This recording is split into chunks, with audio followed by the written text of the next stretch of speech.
சரி, நானாவது போய் வெளியில டீ குடிச்சிட்டு வரேன்னு சொல்லி தங்கமயிலாப்பா பணத்தை எடுத்ததோட அந்த இடத்த விட்டு வெளியே போகவும் செய்கிறாங்க. பழனிவேல், சரவணன் 2 பேருமே கடையில் இருக்க. ஆமாம், இவர் எப்போதுமே இப்படி தானான பழனிவேல் எங்கள் தங்கமயிலாப்பாவுக்காக பேசவும் செய்கிறாங்க. அவரை பற்றி இங்கே கேட்குறாங்க சரவணன் கிட்ட. எனக்கும் அதான் ஆமாம்மா புரியலை. இவர் எப்பவுமே இப்படி தானா, இல்லை வெகுளியா இருக்க மாதிரி நடிக்கிறாரா? ஆனால் இவரை பார்த்தா எதுவுமே சரியில்லைன்னு மட்டும் எனக்கு தோணிக்கிட்டே இருக்குன்னு சரவணன் சொல்ல, என்ன இருந்தாலும் ஒரு மாமனார்டா அப்படிங்கிறாங்க. மாமனாரா இருந்தா செய்யற தப்ப எல்லாத்தையும் நம்ம பொறுத்து போயிட்டு இருக்க முடியுமா? இது வரைக்கும் நீங்களோ நானோ இல்ல இங்க கதிரோ செந்திலோ யாராவது ஒருத்தவங்க இந்த சேர்ல உட்கார்ந்துருக்காங்களா? அப்படி எதுவுமே இல்லைல்ல மச்சான் அப்படின்னு சொல்ல, ஆமாண்டா, நாம இங்க உங்க அப்பா மேல வச்சிருக்க மரியாதைக்காக அதுல உட்கார கூட மாட்டோம் தான் அப்படின்னு சொல்லிட்டு இருக்கேன். சரின்னு சொல்லி சரவணன் என்ன பண்றாங்க, இப்போ கடைக்கு ஜாமான் வாங்க வரவங்க இங்க சேஞ்ச் கேட்குறாங்க. ஒரு நிமிஷம்னு சொல்லிட்டு கல்லாப்பெட்டியை பார்த்தா பணம் ரொம்ப கம்மியா இருக்கு. கொஞ்ச நேரத்துக்கு முன்னாடி பணத்தை வாங்கி அதுல போடும்போது பணம் அதிகமாக இருக்கதை இங்கே சரவணன் கவனித்து பார்த்துருக்க தான் செய்கிறாங்க. சரின்னு சொல்லி வந்தவங்களுக்கு பொருளை எடுத்து கொடுத்து அவங்கள அனுப்பி விட்டுட்டு கல்லாவில் பணம் இருந்துச்சு அப்படின்னு சொல்லி இங்கே பார்க்குறாங்க. எப்போதுமே நீ தான் கணக்கு பார்ப்பியே, அங்கே உங்கள் அப்பா ஒரு கணக்கு பார்க்குறதுக்கு முன்னாடி நீயும் கணக்கு பார்த்து தனியாக வச்சிருப்பல, அவர் பார்க்குறதும் சரியாக தான் இருக்கும். சரி, முதல்ல கல்லாவிலேருந்து பணத்தை காணும்னு சொல்கிறேன், எடுத்துருக்கிறதுக்கு யார் இங்கே வரப்போறா? அப்படி யாரும் வரல, நீ ஒழுங்காக பாரு அப்படின்னு இங்கே பழனி சொல்லவும் செய்ய, அதை கேட்ட சரவணன் உடனே, அதான் நான் ஏற்கனவே கணக்கு பார்ப்பேன்னு சொன்னியில்ல மாமா, இருங்க அந்த நோட்டை எடுத்துகிட்டு வரேன்னு போகிறாங்க.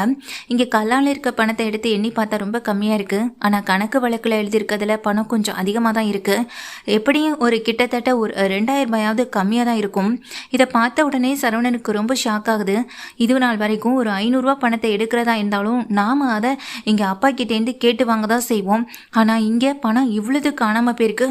அப்பா திரும்பி வரதுக்குள்ள பணத்தை பற்றி ஏதாவது கேட்பாரு, பிரச்சனையாகுமே அப்படின்னு சொல்கிறாங்க. முதல்ல இந்த பணத்தை யார் எடுத்திருப்பாருன்னு தெரியலேன்னு சொல்லி 2 பேருமே பேசிக்கிட்டு இருக்கேன். இதுக்கப்புறமா தான் தங்கமேல் அப்பா வெளியே போனவர் இங்கே கடைக்கு வராரு. கடைக்கு வந்தவரை பார்த்துட்டு இங்கே சரவணன் போயிட்டு பணத்தை எடுத்தது நீங்கள் தானே அப்படின்னு சொல்லி நேரடியாகவே கேட்க, என்ன மாப்பிள்ள, நீங்கள் 2 பேரும் இருக்கும்போது தானே நானும் இருந்தேன். நீங்கள் 2 பேருமே நீ தனியாக இந்த கடையில் விட்டுட்டு போகலை. ஏன்னா நான் இங்கே தனியாக இருந்தால் ஏதாவது செஞ்சிருவேன்னு ஒரு யோசனையில் தானே நீங்கள் 2 பேருமே ஒன்றா போய் டீ குடிக்காமல் ஒருத்தர் மாற்றி ஒருத்தர் போய் டீ குடிச்சிட்டு வந்தீங்க. கடைசியில் நான் டீ குடிக்க போன நேரத்தில் பணத்தை காணோம். ஆனால் நான் எடுத்திருப்பேன்னு சந்தேகத்தோட என்கிட்ட கேட்குறீங்க, என்ன மாப்பிள்ளை இதெல்லாம் அப்படின்னு சொல்ல, டேய் சரவணா கொஞ்சம் அமைதியாக இருடா அப்படின்னு சொல்லி இங்கே வந்துட்டு பழனி சொல்கிறாங்க. இதுக்கப்புறம் எப்படி மாமா அமைதியாகவும் பொறுமையாகவும் இருக்க முடியும்? அந்த பணத்தை இவர் தான் எடுத்திருக்கணும் அப்படின்னு சொல்லி இங்கே பிரச்சனையும் பண்ணுறாங்க. இங்கே பாருங்க மாப்பிள்ளை, அந்த பணத்தை நான் எடுக்கலை, ஆனாலும் என் மேலே நீங்கள் வீண் பழி போடுறீங்க. இவ்வளோ ஆனதுக்கு பிறகு என்னால் இந்த கடையில் ஒரு நிமிஷம் கூட இருக்க முடியாது அப்படின்னு சொல்லிட்டு ரொம்ப கோபமாக பேசிட்டு அங்கேருந்து கிளம்பி போகவும் செய்கிறாங்க. அப்போது வீட்டில் இங்கே இருக்க சரவணன் இப்போ என்ன பண்ணுறது, பணத்தை வேற காணுமே அப்படின்னு நினச்சி இங்கே பழனிக்கிட்டையும் ரொம்பவே கஷ்டப்பட்டு புலம்பிட்டு இருக்கவும் செய்கிறாங்க. அந்த பணத்தை இவர் தான் எடுத்திருக்காருன்னு எனக்கு நல்லாவே தெரியும்னு எங்கள் சரவணன் சொல்ல, டேய் சரவணா கொஞ்சம் அமைதியாக இரு, மச்சான் வந்து கேட்டால் பணத்தை காணும்னு சொல்ல முடியாது, அதுவும் அவர் மேலே வேற பழிய போட்டிருக்கோம், நிச்சயமாக அவர் சும்மாவும் இருக்க மாட்டார் அப்படின்னு சொல்கிறாங்க எங்கள் பழனி வேலும். இங்கேருந்து கிளம்பி போன எங்கள் தங்கமேல் அப்பாவுடைய மாணிக்கம் என்ன பண்ணுறாங்க, பாக்கியத்து வீட்டுக்கு போகிறாங்க. வீட்டுக்கு போனதும், என்னையா இன்னைக்கு தான் கடைக்கு போனேன், ஆனால் இவ்வளோ சீக்கிரம் திரும்பி வந்துட்டேன்னு சொல்லும்போது, கடையில் தேவையில்லாமல் என் மேலே பழிய போட்டுட்டாங்கன்னு சொல்லி ஏற்கனவே ட்ரிங்க்ஸ் பண்ணிட்டு போனவர் ரொம்ப அழுத மாதிரி நடிக்கவும் செய்கிறாங்க. என்னையா சொல்கிற அப்படின்னு கேட்க, அந்த கடையில் நான் தான் பணத்தை எடுத்தேன்னு இங்கே நம்ம மாப்பிள்ளையும் அந்த கடையில் வேலை பார்க்குற அந்த பழனியும் சேர்ந்து என் மேலே பழிய தூக்கி போட்டாங்கன்னு சொல்ல, என்னத்தையா சொல்கிறேன் அப்படின்னு ரொம்ப அதிர்ந்து போய் கேட்குறாங்க. ஆமாம் பாக்கியம், நான் யார் கடையிலையாவது போய் பணத்தை எடுப்பேனா, அதுவும் நம்ம சம்மந்தி கடை, அந்த கடையில் போய் நான் எதுக்காக பணத்தை எடுக்க போகிறேன்? 2000 ரூபா பணத்தை காணும்னு என் மேலே சந்தேகப்பட்டு என்னை அசிங்கப்படுத்தி அனுப்பிட்டாங்கன்னு சொல்ல, இதை கேட்ட பாக்கியம் ரொம்ப கோவப்படுறாங்க. என்னதான் மாப்பிள்ளையா இருந்தாலும் அதுக்குன்னு ஒரு அளவு இல்லையாயா அப்படின்னு சொல்லி இங்கே தங்கமேலுக்கு ஃபோன் போட்டு சொல்ல, தங்கமேல் இதை கேட்டு ரொம்ப கோவப்படுறாங்க. தன்னுடைய அப்பாவை அவருக்கு பிடிக்காதுன்னு தெரியும், அதுக்காக இப்படிப்பட்ட ஒரு திருட்டு பட்டத்தை கட்டி அவரை வெளியே அனுப்பிதான் ஆகணுமான்னு இங்கே தங்கமேலுக்கு சரவணன் மேலே கோவம் இருக்கத்தான் செய்து வீட்டுக்கு பாண்டியன் அப்புறம் சரவணன் எல்லாருமே எங்கள் வீட்டுக்கு வராங்க பழனின்னு. அப்போ அங்கே நின்றுக்கிட்டு இருக்க தங்கமயில் எங்கள் வீட்டுக்கு வந்த உடனேயே சரவணனை பார்த்து கேட்குறாங்க, எதுக்காக மாமா இப்படி பண்ணிய அப்படின்னு சொல்ல, என்ன பண்ணாங்க அப்படின்னு அங்கே நின்றுக்கிட்டு இருக்க கோமதி கேட்க, அத்தை எங்கள் அப்பா கடைக்கு வரதுக்கு பிடிக்கலன்னா அவர் வர வேண்டான்னு நீங்கள் சொல்லியிருந்துருக்கலாம், அதை விட்டுட்டு அவர் தான் திருடி இருக்காருன்னு ஒரு தப்பான பேரை எங்கள் அப்பா பேரை போட்டு இப்போ அவரை அசிங்கப்படுத்தி கடையிலேருந்து வெளியே அனுப்பியிருக்கீங்க அப்படின்னு சொல்ல, டேய் சரவணா என்னடா இதுன்னு அங்கே உட்காந்துருக்க பாண்டியன் கேட்குறாங்க. இல்லை அப்பா அது அப்படின்னு சொல்ல, டேய் சரவணா, நான் கேட்டபோது அவருக்கு தலைவலி இருக்குது அதனால தான் வீட்டுக்கு போயிட்டான்னு சொன்னீங்க 2 பேரும். இப்போ என்னடானா இங்கே அப்பா மேலே திருட்டு பட்டம் போட்டு வெளியே அனுப்பினதா தங்கமேல் சொல்லுதுன்னு அதிர்ச்சியோடு கிளம்பி நிற்கிறாங்க. அதுக்குள்ளே பாக்கியமும் வீட்டுக்கு வராங்க. என்ன மாப்பிள்ள, இதை நான் உங்ககிட்டேருந்து எதிர்பார்க்கல. அவர் எவ்வளோ புலம்பிக்கிட்டு இருக்கார் தெரியுமா? மாப்பிள்ளை என் மேலே இப்படி தப்பான பழியை போட்டுட்டாருன்னு சொல்லி ரொம்ப புலம்பிக்கிட்டு இருக்காரு. அட என்ன மாப்பிள்ளை, நீங்கள் இப்படி பண்ணலாமான்னு சொல்லிட்டு இங்கே வந்து கேட்குறாங்க. பாக்கியமும், உங்ககிட்டேருந்து நாங்கள் இதை எதிர்பார்க்கவே இல்லை சம்மந்தி. அவரை வேலைக்கு வைக்க விருப்பம் இல்லைன்னா அப்போவே நீங்கள் என்கிட்ட சொல்லியிருந்திருக்கலாம். அவருக்கு வேறு வேலை எதையாவது நான் பார்த்து கொடுத்துருந்துருப்பேன், இல்லைன்னா அவரே வேறு வேலையை தேடி இருந்திருப்பாரு. இப்போது நம்ப வச்சு ஏமாத்திட்டீங்கல்ல அப்படின்னு அங்கே நின்றுகிட்டு இருக்க கோமதியை பார்த்தும் தான் அப்பாவை பார்த்தும் பேசுகிறத பார்த்து பொறுக்க முடியாத சரவணன், போதும் நிறுத்துறீங்களான்னு வேகமாக சத்தம் போட, அண்ணா என்னென்ன ஆச்சுன்னு செந்திலும் கதிரம் பக்கத்தில் வந்து நிற்கிறாங்க. கொஞ்சம் அமைதியாக இருங்கடா அப்படின்னு சொல்ல, என்னை விட்ட ஓவராக பேசிகிட்டே போகிறீங்க. அவர் தான் பணத்தை எடுத்திருக்காருன்னு நான் சொல்கிறேன், ஆனால் நீங்கள் அவர் மேலே இவ்வளோ நம்பிக்கை வச்சு பேசுகிறீங்க.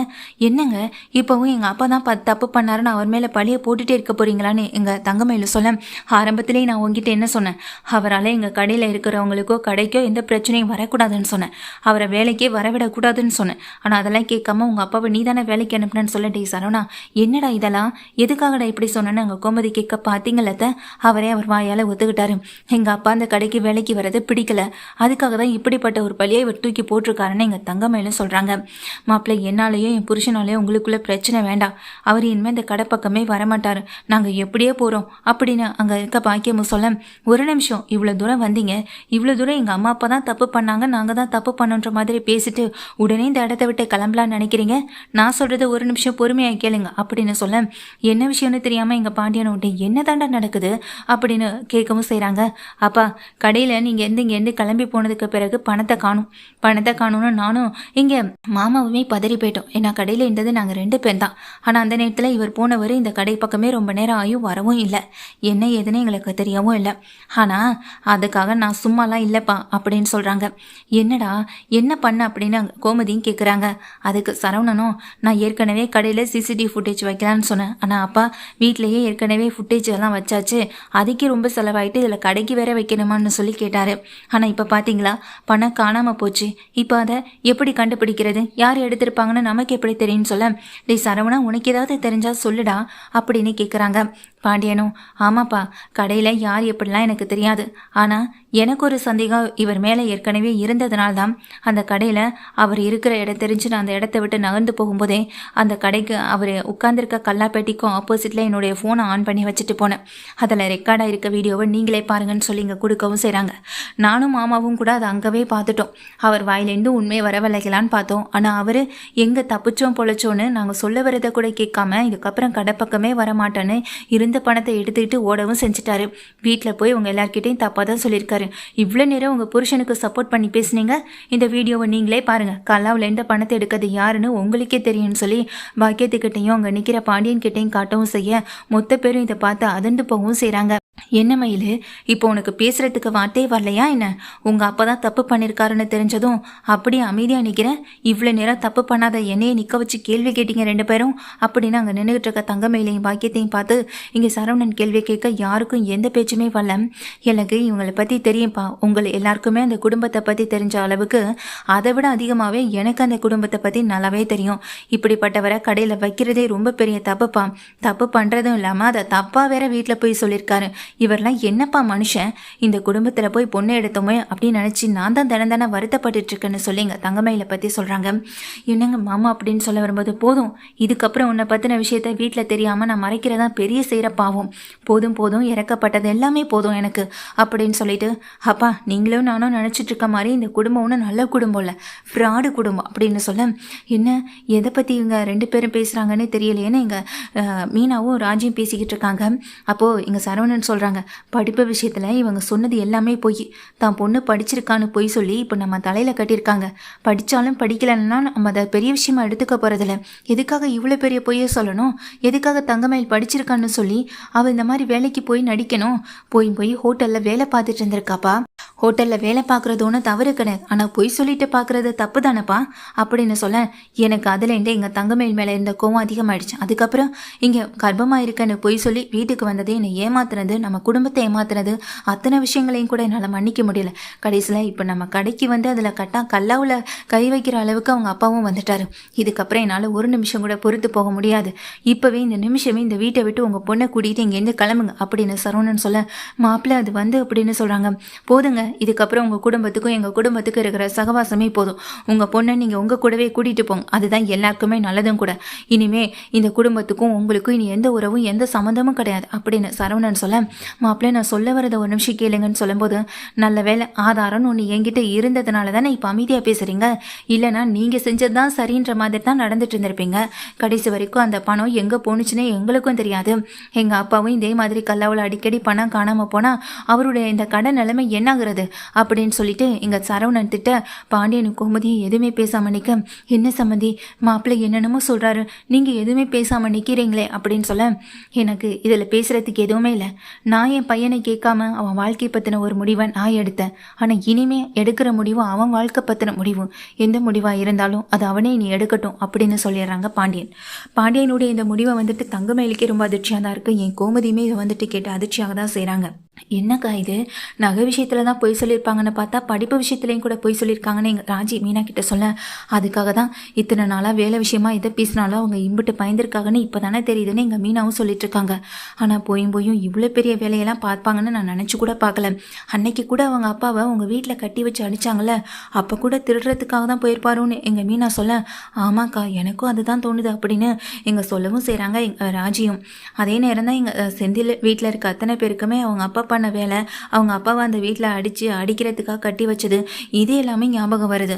அப்போது திருட்டு வேலை பார்க்குறது தான் இவருடைய வேலையாகவே இருக்குமோன்னு இங்கே எல்லாமே கொஞ்சம் யோசிக்க தான் செய்கிறாங்க. தங்கமயிலு அழுதுகிட்டே நிற்கிறாங்க, அவங்க அம்மா இவங்களும் அழுதுகிட்டே நிற்கிறாங்க. உங்கள் பொண்ணை இங்கேருந்து கூட்டிகிட்டு போயே ஆகணும்னு சரவணன் ஒரு முடிவில் தெளிவாக இருக்காங்க.